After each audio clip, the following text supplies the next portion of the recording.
certainly as leaders, a lot of us like to feel as if we're in control all the time. And then when things happen as they do, then we have to adapt. Whilst you planned, you also know that everything's not going to go to plan. And you just go with the flow as it does and do your best. Technology services in our region always have to be customer led. In our region are not as advanced in the way that we protect our data and the way that we work together with technology, and it's all integrated. We haven't had that infrastructure set up here like we have like in the UK and in the US, and the investment that businesses in those regions are putting into the development of AI and cybersecurity and data security and information security within their business is much higher. So that's something that we need to bring and push out to our customers here. We have to continue to invest in the cybersecurity and all of those sorts of areas, as well as AI. There's so much change happening. You have to invest in those skills and bringing it in to understand it so that you can better service.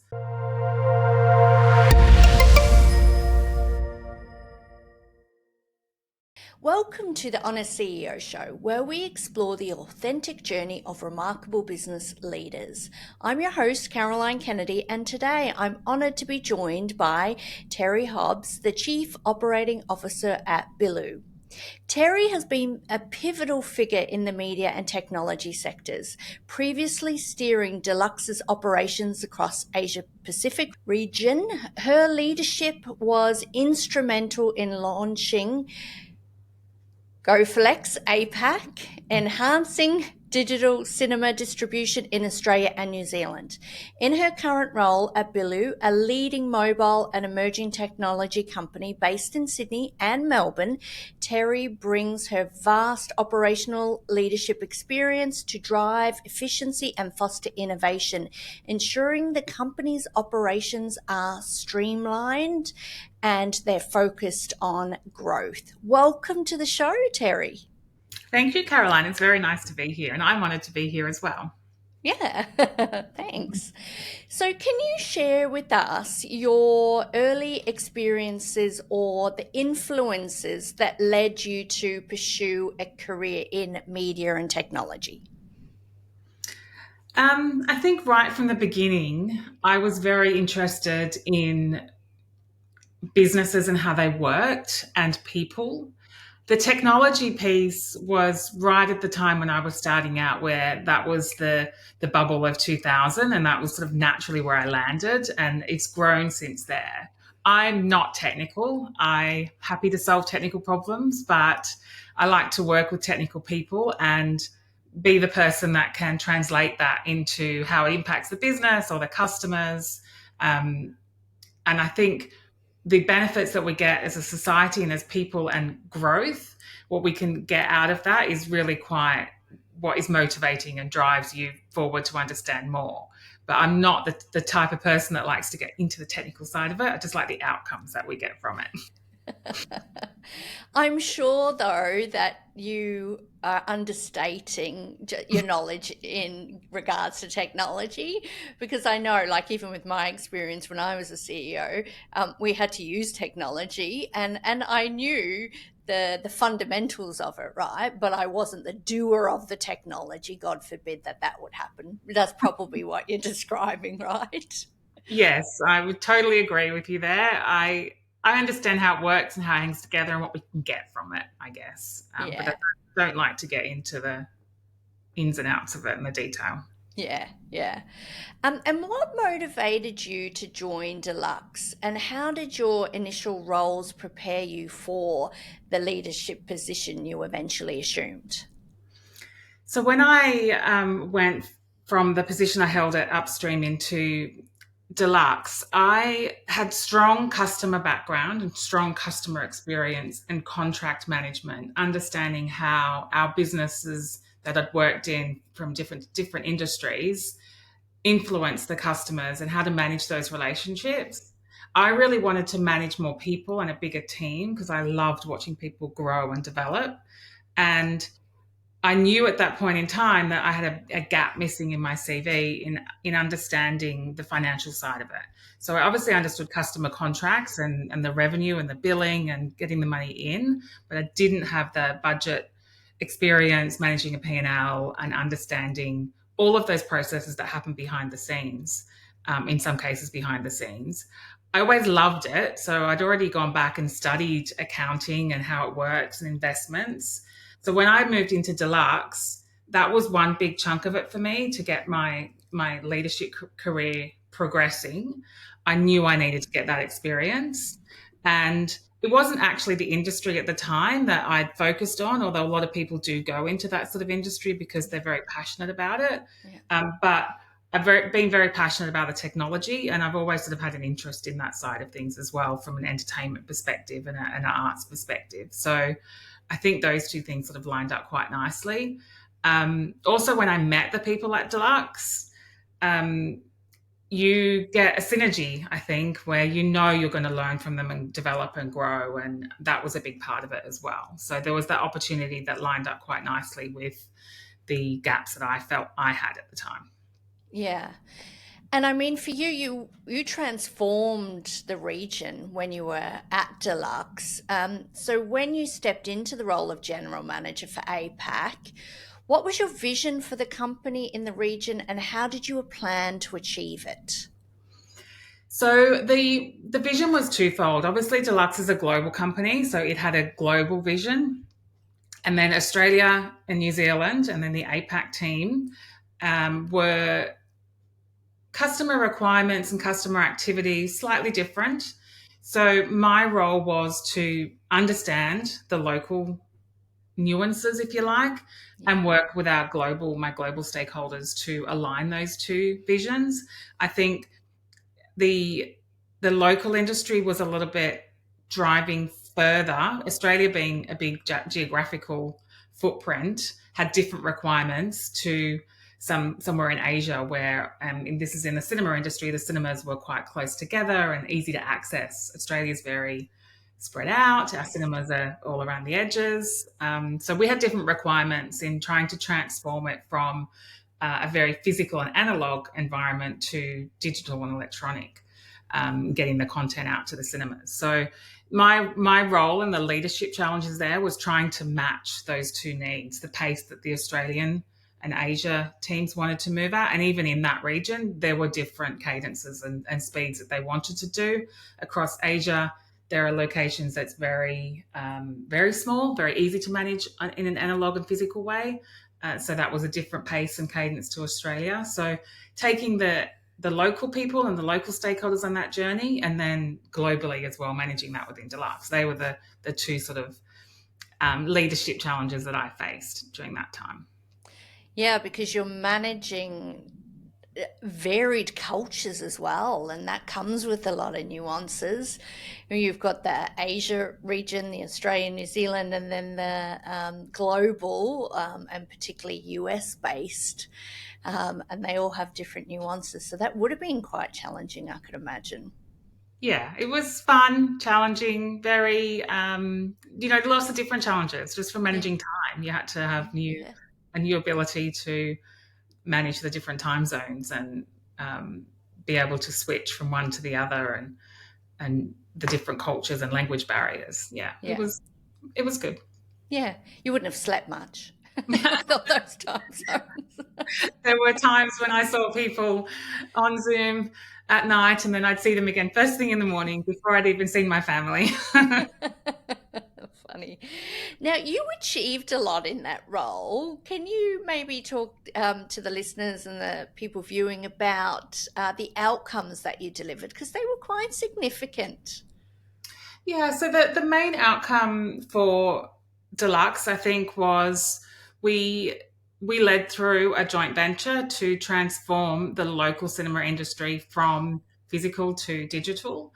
And so I was there for about seven or 8 years. And when I first joined, everything was 100% physical. So anything that went into a cinema within the region was on the back of a truck or a bus or however it may be to get to some of those really regional cinemas. And there's some quite good stories along the way. So it's an industry where everyone has to work together to get the right outcomes. And they came up with their own little industry specific solutions to service different regions. and even local little businesses that were set up to help service getting the content around. So when we looked at transforming it to digital, there were two challenges there. Our solution for the technology was to work with Goflex Yeah. and another competitor that we did a joint venture with. And so there were those sort of challenges to understand legally the stakeholders, the technology, how we're going to service it. We were trying to do this obviously in a private company, so you have to be very mindful of the impacts on the costs, but also how it's going to impact your customers, because the industry was going through a very challenging time. We'd been through COVID, there wasn't content being made. So the cinemas and our customers, the distributors, were facing all of these challenges whilst we're trying to do this transformation. Yeah. So I think that the key learnings for me in trying to achieve those outcomes, and we did get to the end when I was leaving Deluxe, I think we're at around 80%. In the area. I can't remember exactly, but it was a Yeah. phenomenal Yeah. amount. Yeah. So, we did get there. The challenges that I faced and what I enjoyed about it was all of the negotiations with the different parties. You had to take so many people on the journey. Not everybody was happy about it, Mm-hmm. but trying to just understand the impact on all of the stakeholders along the way and to take them on that journey with us so that we could get to the outcome. Otherwise, we would just have constant barriers and constant ways that it was never going to happen. So really engaging with everybody and understanding their needs and what they wanted to get out of it so that we Yeah. could adapt our service and work together to get the right outcomes for everybody was what managed to get us there. Yeah. Well, clearly you have strong influencing skills as well. Yeah, And that comes with the listening side of it. You do a lot of listening to understand. yeah, seeking to understand. And that's so critical because if we only come from one perspective, then it is quite limited. But when we look at varied perspectives, and it doesn't mean we have to agree with all perspectives, right? But when we see and understand all varied perspectives, then we can come up with a solution that is a win win for everyone, which is what you just described, Yeah, rather than trying to convince people that they need to do X, Y, and Z. It's understanding their needs and the benefits to them, and then crafting the message as a result of that, so that they can get an understanding of how it will impact positively on them too, and the benefits. Yeah, absolutely. Yeah, that was a really big part of it because it was different for different partners that we worked with. So stakeholders. it was a big, lots of conversations, lots of listening to understand, and then putting yourself in their shoes to say, okay, well, this is how it's going to impact you. This is the win in this for you, as much as there is the win for us. So Yeah, commercially as an industry, it made a lot of sense. yeah. Now, managing demanding role while balancing family is clearly commendable. We all do it. Well, a lot of us do it. How do you navigate the challenges there with professional responsibilities and then also your personal commitments? Um, that's a really very good question. I'm not sure I have the answer to that. I take each day as it comes. And I do try to be very organized and planned and know what's important for me to be at. And from a family perspective and a work perspective, I think that's been that's been really sort of key in managing the family so that they tell me where I need to be. We have it technology, I have it set up, digital screen in our kitchen so that everyone can see what's going on. And there's a lot of remote family management that happens sometimes because there was a fair bit of travel involved. So the organisation, communication within the family, being present when you're there and not sneaking away to go and take another phone call or whatever it needs to be. They're probably the key from a family perspective. Mm, But from a work perspective, having a really good team around you yeah, where everyone's performing, listening to each other, working together, and understanding their roles and responsibilities, but also understanding what yours are too, and knowing when they can step in for you or when they can't, and when they need to either wait or engage or organize a next meeting or whatever it is. I found, particularly at Deluxe, we had an amazing team, and with the time zones, the challenges that we faced as a group, we could work together to make sure that we covered everything that we needed to with the global stakeholders, rather than one person having to do all of that communication in their, in their evening or in their early morning or whatever it is. So I think those two things, you need to be organized, you need to prioritize consistently and be planning what's going to happen, so that when things happen that you can't plan for, you've got the ability to either squeeze that into your day or change something around. And then there's obviously the support of the family as well. Yeah, yeah. And I think what I love about what you just said is that you have to recognize that sometimes things will not be within your control, and you've just got to move with it as much as reasonably possible. Because I know, certainly as leaders, and not everybody's like this, but a lot of us like to feel as if we're in control all the time.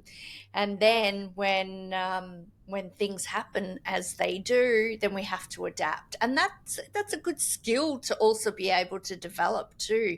That uncertainty, and sitting in the uncertainty and the adaptability, which is what you've just described. Whilst you planned, you also know that everything's not going to go to plan, and you just go with the flow as it does and do your best, because none of us are perfect, and all we can do is do our best in the moment. Yeah, I think that's right. I'll admit I have struggled with that sometimes, because you want to be in control. And I think I've worked really hard to get my week planned out so that I know where I've got to be and how it's going to work. And then you'll get stuck on a bus or in a taxi with traffic. And it's just that good reminder that you can't control everything. You have your little circle of control. I work to that. Then there's the influence around it. You've just got to remind yourself of that sometimes, and keep moving forward and focusing on what outcomes need to happen. Yeah, yeah. The other element for you is, what I believe anyway, one of your core strengths is leadership and being able to create high performing teams.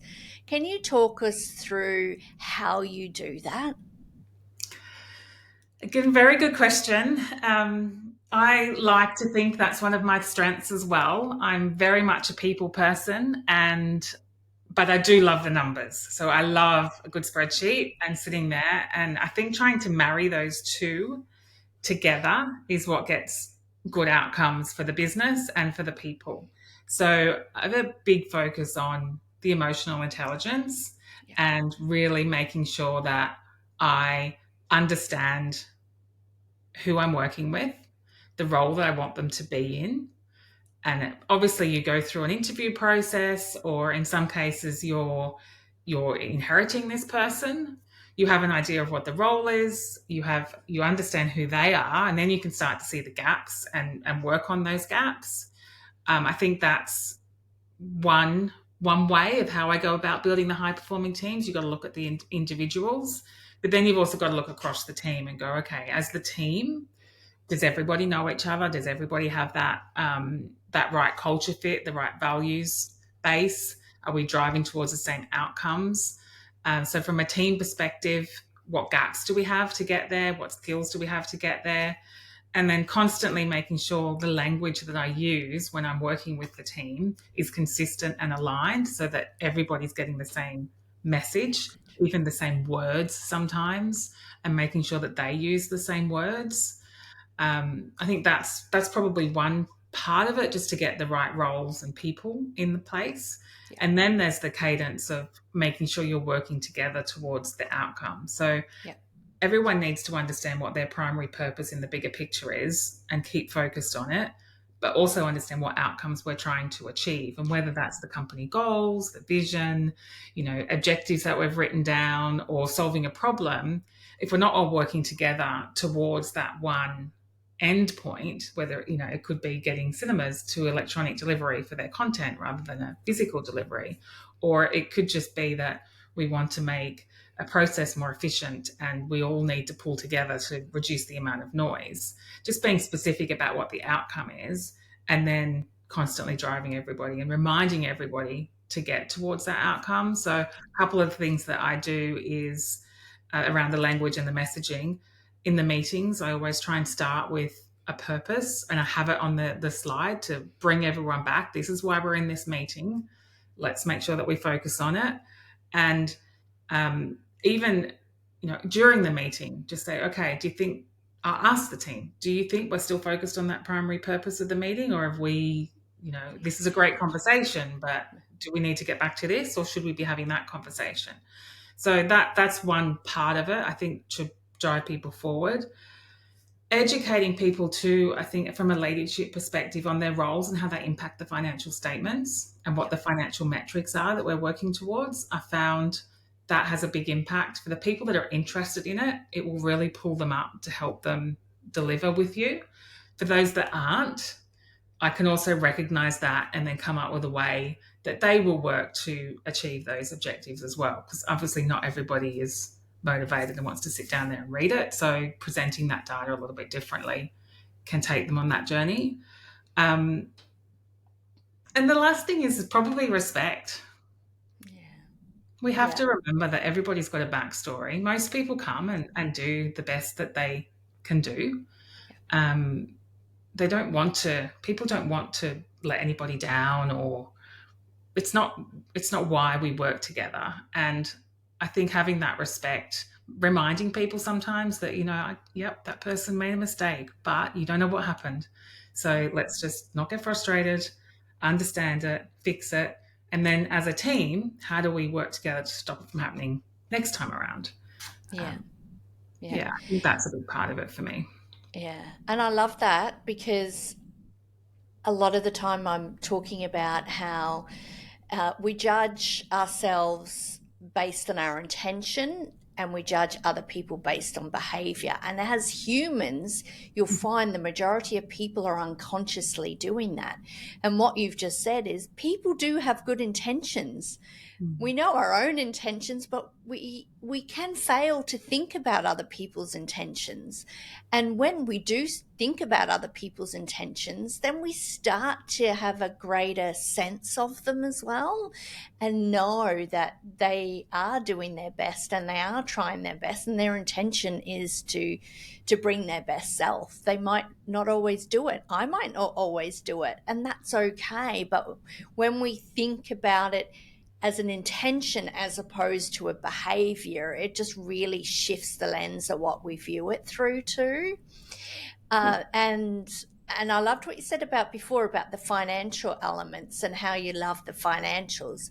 And I actually think for you, whilst you love the financials, you see the story in the numbers and the data, right?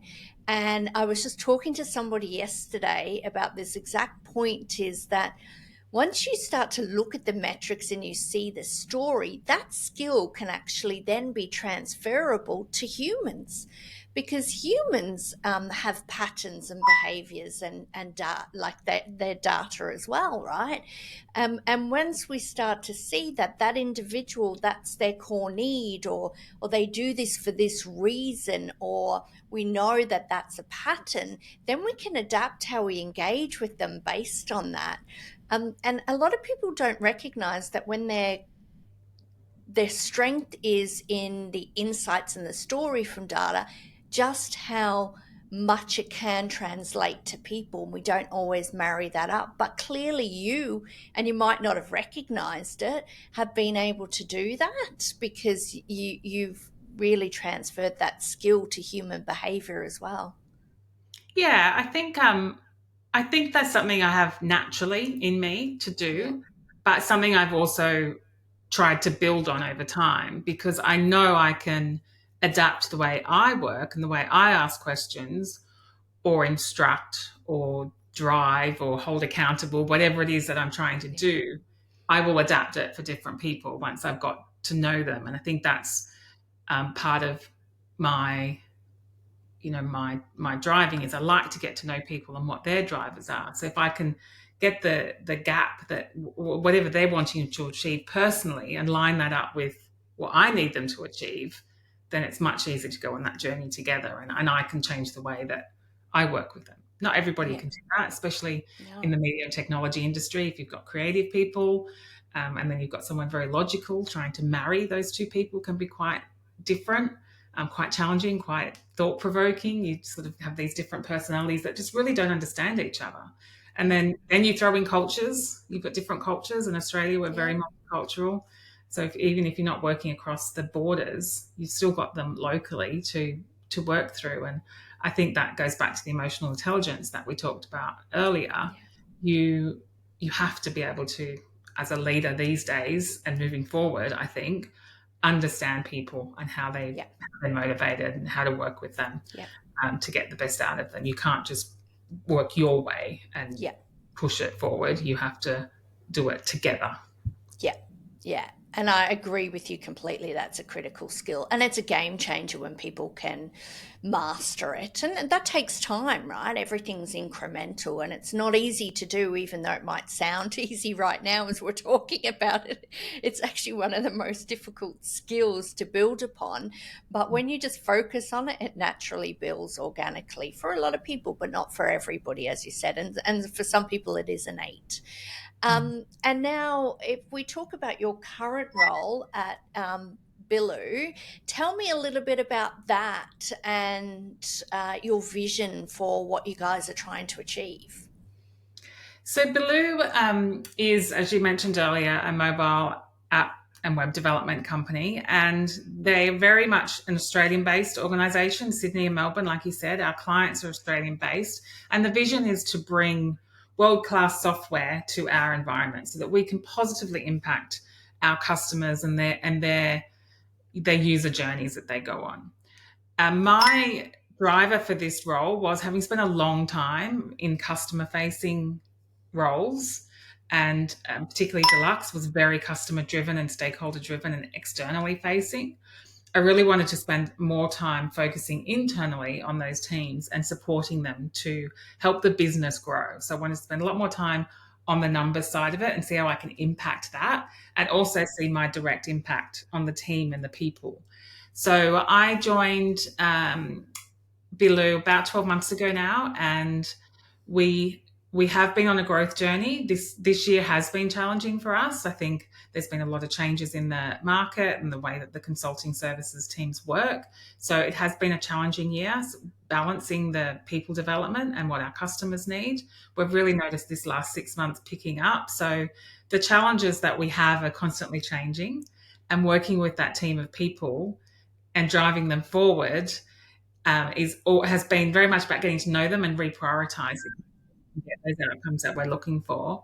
But I guess just to round out and go back to your question is, what I'm looking for is to see the impact that I can have. Whereas in a big global company like Deluxe, definitely had an impact, but big team around me. And there was a lot of working together to get there.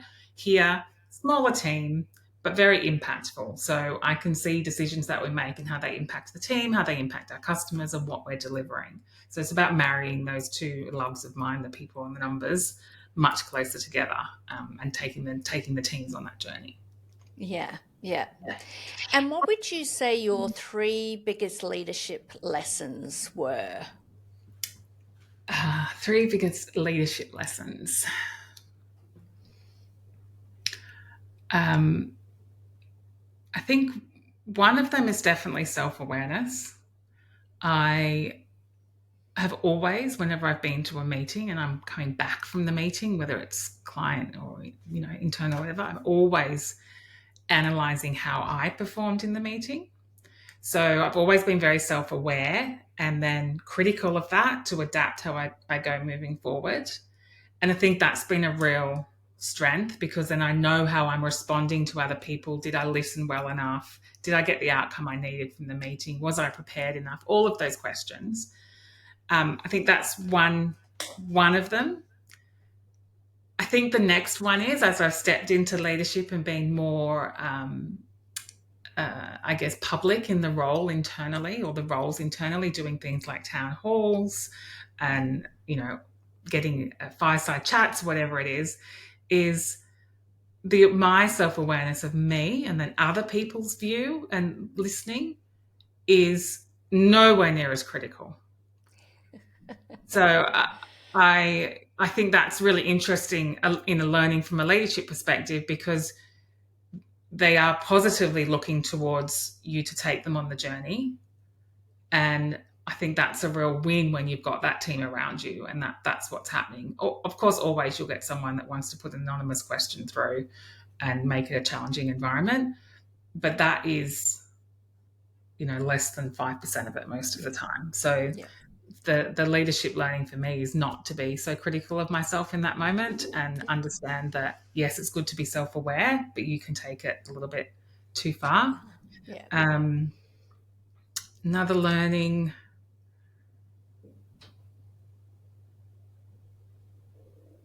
I think potentially that you're always learning. Yes. You are, aren't you? You are Yes. always learning. And if it's about you or it's about other people or about the business, there's always something to be curious about, and try and get down there and understand the industry changing, technology, AI coming out. How's that going to impact us? How is our business using it? You just got to keep learning and challenging that. So from a leadership perspective, having that ability to get out of your day to day and do that learning, whether it's podcast courses, whatever it is, or having the time to do some deep thinking about your work and knowing that when you should do that, and how, whether you're doing that deliberately or not deliberately. For me, it happens most of the time not deliberately, whether I'm running or walking or whatever it is. And then having the ability just to go and get stuff done, because you just got to get stuff done sometimes. Yeah. Yeah. As we wrap up, and I want to circle back to what you said about the rapidly changing and technology and AI, what are your thoughts on the future trajectory of technology services in our region?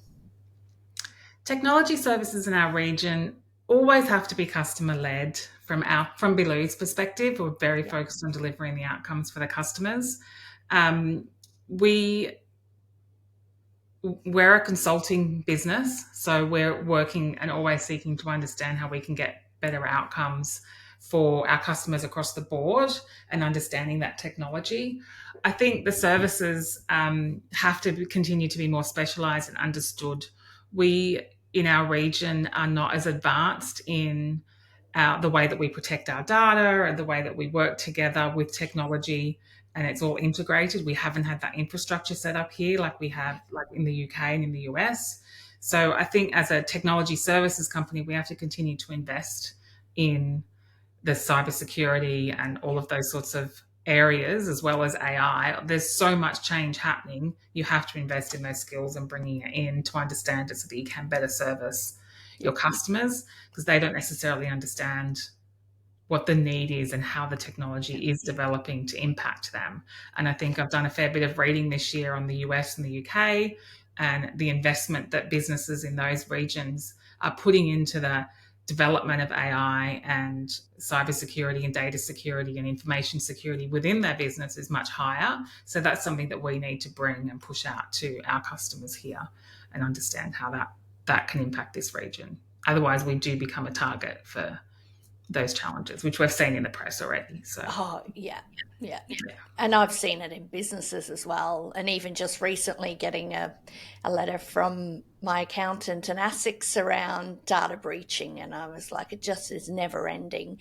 And it is critical for Australia to be on the Absolutely. front foot of that. Yeah. Yeah, we're very much targeted, and we need to keep investing. So, Yeah. Yeah. Okay. And what legacy do you hope to leave behind? Big question, I know. I want people to understand that I will try to make the right decision. Well, I will make the right decision for the business, but I will also make the right decision for people as well within the business. So I've always wanted to have that reputation of being fair and just, and not having any driver that doesn't get the right outcome. So, and I've been told that I do deliver that. Yeah. And for me, that is sometimes just explaining to people why those decisions have to be made in a language that they understand in that moment. So whether you're having to reduce costs to reduce your team size, or you just say to people, we can't deliver that training right now. So if it's a negative thing that's going to impact them, helping them understand why. Or if it's a positive thing, then also explaining what outcomes we're expecting to get from it. So yeah, I would like to leave that legacy of being fair and just, doing the right thing by the business and the people. Yeah, I love that. Because it is about others and not necessarily just, it's not about you. It's being people centric, Mm. and that's one of the key qualities that I think are your strength. Now, last question. We've worked together. What was it like working with me? Fantastic. I've missed you and I've thought about you a lot this year. Um, I think having that external advice and counsel that is very sound, trusted with deep experience, it is something that you can't get internally within a business because you need that external sounding board. And I think the way that you listen and then reframe things back to to me, and I'm sure you do it with other people as well, is really motivating and inspiring because I'm building on what I already have. And so you managed to recognize those strengths and then build upon them, but also challenge me in a way that gave me confidence to take those skills and develop them further. One of the big things that I remember was keep asking questions. And I think at that time, that's I really needed that direction. So I really appreciated it. But I know that I enjoyed working with you at the time, and because I miss it, but I still have things that pop up from time to time, and I think, oh, what would Caroline say or do, or and that voice is still there. So it was very impactful for me, that six or so months that we had, and definitely something I would like to continue. Yeah. And I've read your book several times. Like I follow you. You really have had that positive results for me and the progression that I've had, and I'm sure that is echoed with the other people that you've worked with. So Yeah. it Yeah. was fantastic, and I was reasonably suspicious of getting external coaches before we worked together. So definitely turned that around. Yeah, that's good. I'm pleased to hear that. And you know how many times I hear from people I work with that they hear my voice in the moment. What will Caroline say? What will Caroline do? And I love that because for me, it's all about having that impact and helping people to become that next level version of themselves. And I genuinely love being able to see that evolution of people too. Yeah. Yeah, it yeah, it's heartwarming. Yeah. Yeah, So it's why thank you're you. doing it, isn't it? It's why Yeah. you can tell that's why Yeah. you're doing it, because you want Yeah. to help people Yeah. progress and be the best version that they can be. So Yeah, and get whatever outcomes. Well, thank you so much for sharing your insightful journey and experience with us. I think your story highlights the importance of adaptability, innovation, and balancing leadership in today's dynamic landscape can be difficult, but you can have a holistic approach. It doesn't necessarily just need to be one dimensional. You can still look after people while delivering on numbers and delivering on growth, etc. And you can do that together. So thank you so much, Teri, for your insights today and your time. I truly appreciate it. thank you, Caroline. I appreciate your time too. It's been good to talk to you. Yeah.